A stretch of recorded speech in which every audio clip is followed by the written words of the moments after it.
We are back for another video. Today, I am reacting to my favorite team and their biggest win in 10 years over the Atlanta Falcons. It was 30-0. I want to talk about how the Panthers have looked so far in a, albeit very small sample size.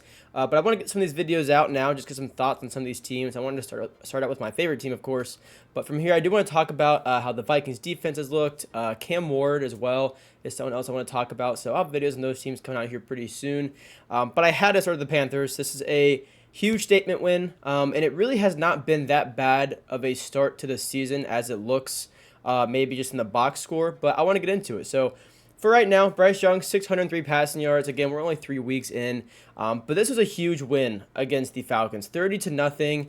The defense, I think, has been the story so far of this season, and the reason I say that is, obviously you have Teteroy McMillan in there, who's looked phenomenal so far in his rookie season. Again, just 3 games in, but the Panthers offense has been exciting to watch, I would say, for the second half of last year and into this year. But it hasn't really won them any games. And in fact, a huge reason they haven't won a lot of games has been their defensive struggles. They've given up countless yards on the ground, could not stop anything last season.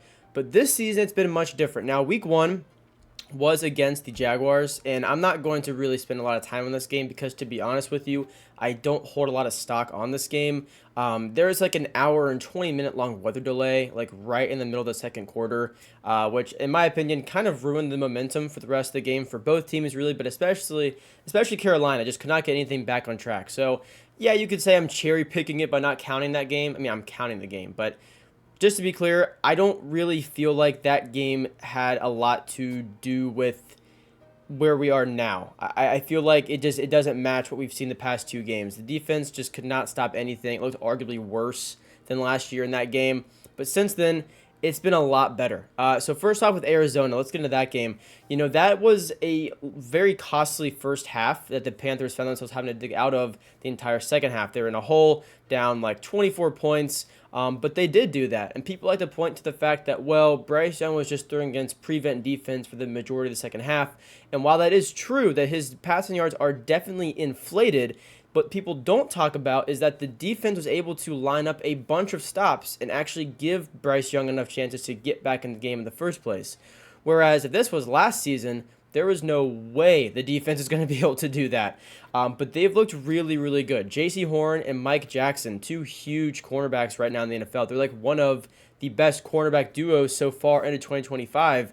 I know PFF has them both graded very highly as of right now.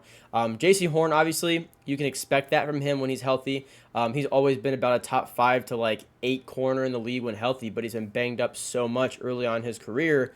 But when he's healthy, he is one of the best. Mike Jackson, though, that is definitely a surprising kind of turn of events because the Panthers traded like a 7th-round pick for him last year, just getting rid of like a linebacker and trying to get some depth at cornerback, and now they've kind of landed a quality cornerback too as of right now. So again, that's been a huge story early on this season as to why the Panthers have hung around in these games, which eventually, leading to the big statement win against Atlanta this past week. So I'll pull up the stats, just kind of have them on the screen for you guys while we're talking about the Cardinals game. But as for this game, though, again, so the game started out, they fumble immediately, Carolina does. Cardinals score, you're instantly in like a 7-point hole. And that's just kind of the way the rest of the first half went. I was sitting there, head in my hands, like this is going to be another full year of this. But it really, even the box score, even Carolina only losing by 5 points, it still doesn't really do them justice just how good the defense was to get them back in this game. This was a defense that could not stop anything in the first half. I mean, that's 20 points right there in the first half alone. They allowed 7 in the second half. I mean, that's a big turnaround. It's very hard to do whenever, you've lost pretty badly in week 1. It's going the exact same way in week 2. So being able to come out of halftime and really adjust and, not get disheartened and get allow the offense to get back in the game, it's a big deal. And a lot of those guys in that defense are not big name players. You have the Derrick Brown, the J.C. Horn, Trayvon Merrick, you can maybe say is a big name, but after that, it's not a lot of guys that are really, have a spotlight on them from the NFL or even really the team. A lot of the guys stepping up are rookies, like Lathan Ransom, who's been really, really good, a rookie out of Ohio State for safety. He's been looking very good early on, and especially against Atlanta. He was graded very highly by PFF for stopping the run. So it's exciting to see him as well kind of come into a little bit of a role now. And again, this game right here has been a bit of a turning point for me just looking at this team, because even Carolina last year, getting down by that many points, the game's over. Like, there's no point in watching. You knew it was over when they got down big last year. So them even willing to fight back into this game, I was kind of like, okay, I don't like losing at all. I don't like watching my favorite team lose. I don't like seeing how pathetic it looked in the first half, but that's at least something. And I know after this game, Derek Brown actually said, like, I feel better now that I know where my team stands, that we're willing to fight back into games like that and not just give up. And I was kind of like, you know what? I respect that as well, because Carolina Panther teams of old would have completely given up, not even tried, and it was a different look against the Cardinals despite the loss. And then, of course, you go to the Atlanta game, the home opener for Carolina. Bryce Young goes down there, gets a nice rushing touchdown. But after that, like I said before in this video, the defense was really the story of this game. They did not give the Falcons anything. Bijan Robinson, 13 carries for 72 yards. He did his thing. He's one of the best running backs in the NFL, if not the best. All you can really do is hope to contain him to a certain degree, and Carolina did that. They basically were able to contain Bijan Robinson to a degree and kind of force the Falcons to, make someone else beat us. Make someone else make a big play downfield. Make Penix have to, make the right read and get into a rhythm, and he couldn't do it. They didn't allow him to do it. They took Bijan out of the equation as much as possible and made other guys have to step up, and they just couldn't do it. Drake London, 5 receptions for 55 yards. Mooney, 4 receptions for 44. Kyle Pitts, 4 for 39. It looks fine on the stat sheet, but, you see the score, and then you hear they never even got to the 30-yard line of, Panthers territory. It's a complete meltdown and disaster. Later on in the game, Penix was pulled and Kirk Cousins was put in. He didn't really look anything fantastic, but to be fair, it's his first time getting on the field in like a year at this point, and so I'm not gonna hold Kirk, to much of a standard there. But as far as the game goes, the Panthers defense was a huge story in this one. Again, I can talk for days about just how good Teddy McMillan looks so far in his rookie year, and this is, he had 3 receptions for 48 yards, and he had multiple drops that could have been closer to 100 yards total if he hung on to those. So really, 3 receptions for 48 yards is kind of like his worst game as of right now to me. But he's shown so much promise. He's great after the catch. He has great size and great speed, great hands. His elevation to get up and grab the ball out of its highest point, is it's spectacular, honestly. So I love what I've seen there. So you get Bryce Young, a true wide receiver 1. And Bryce Young as well, you look at this, 121 yards, no passing touchdowns, no interceptions, 1 rushing touchdown. You kind of look at that and you're like, yeah, he didn't really do much, but he didn't need to. He did exactly what he was supposed to do. He kept drives going, and he didn't turn the ball over. And that's been an issue for Bryce Young in the past, is turning the ball over, trying to find something when nothing is there. And he didn't do that, And again, it's one game. This might age horribly, and I don't really care, because at the end of the day, reacting to this, relatively soon after it happened, there's a lot of really nice takeaways. And as long as Carolina can build on this, I'm not going to say playoffs, but you can have a very respectable season. And that's truly what it comes down to for me, is building on this. Over the past, I'll say 3 to 4 years, Carolina has had pretty good wins mixed in there, but they've never been able to actually get in a rhythm. In fact, the closest they've actually got to getting in a rhythm was probably last year, the second half of the season when Bryce Young came back and he actually looked really good. They didn't get a lot of wins, but it was at least somewhat consistent on offense with Bryce Young feeling much more comfortable. It just didn't translate to wins. If they're able to actually translate that this year with Bryce Young looking a bit more comfortable, but the big storyline for me, again, is the defense stepping up, that can really make all the difference. I'm not going to say 10 wins. I'm not even going to say 8 wins. But if they can at least make this competitive, they don't have that tough of a schedule. Their next 4 games are like the Patriots, the Jets, the Dolphins, I think. Might be the Dolphins. I know it's the Jets and the Patriots. It's not the entire AFC East in a row. The Cowboys also.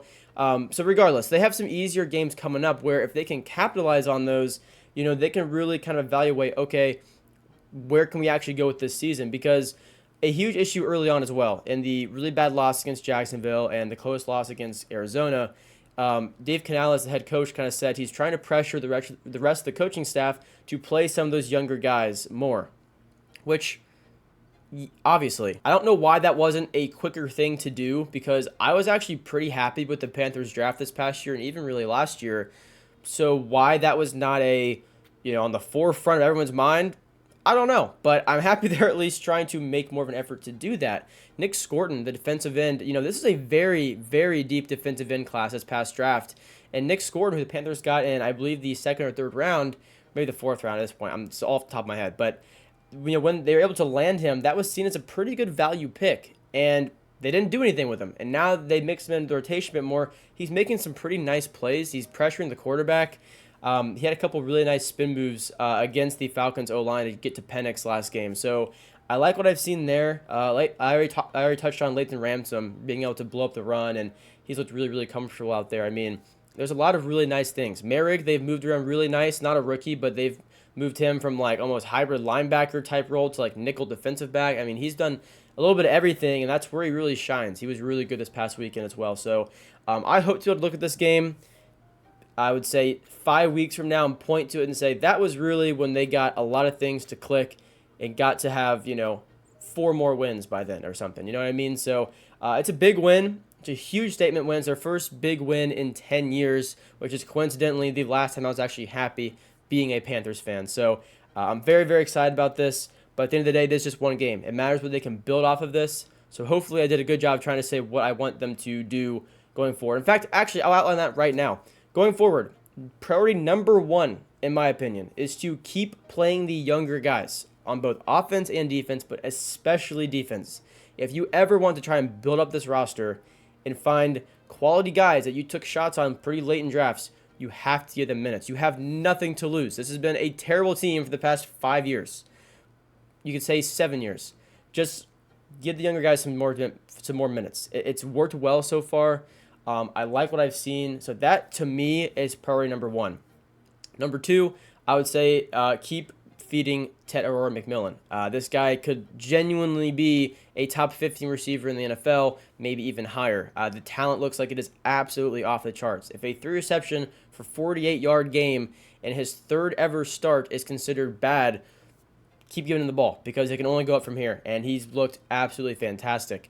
That's kind of priority number 2 for me. Number 3 would be for Bryce Young.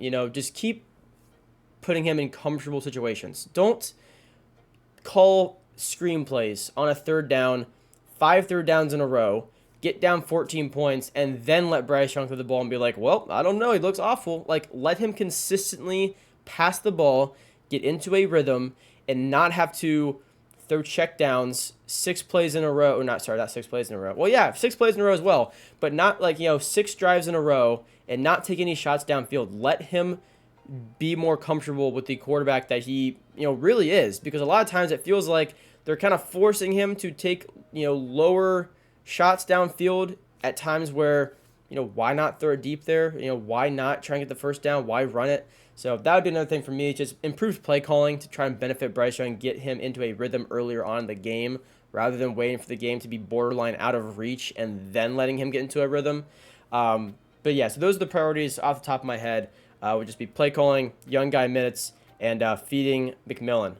But yeah, it's exciting. It's a big win for Carolina. Hopefully they can build on this. Moving on now to the Patriots in week 4, which game it's already week 4, honestly. But again, another very winnable game. I'm rooting for them. But there's a lot of things to look out for. It's going to be tough. Even talking about playoffs, again, it's not really worth talking about the playoffs after one game, in my opinion. But if you want to say playoffs, the Buccaneers are worlds better than this team right now, I'm going to be honest. So it would take a lot for me to all of a sudden say they're winning this division. But I'm excited they're at least playing competitive football. And there's a lot of really nice things to look out for. So if you guys did enjoy, be sure to leave a like and subscribe. I don't just talk about the Panthers, but I feel like I really wanted to after a big win like that. If you guys want to see me kind of talk about just some brief videos like this, any other guys or teams out there, like I want to talk about Cam Ward for sure. That's a really big one. It might be next, to be honest. Talk about Cam Ward a little bit. Maybe the AFC West as a whole, because that's just been a really interesting division early on, and it was one of my most anticipated actually to watch for this season. So pretty cool there. But yeah, that's gonna do it for the video. Subscribe if you're new. I would appreciate it. Leave a like. It helps out the video a whole bunch. And I'll see you guys in the next one. Peace out.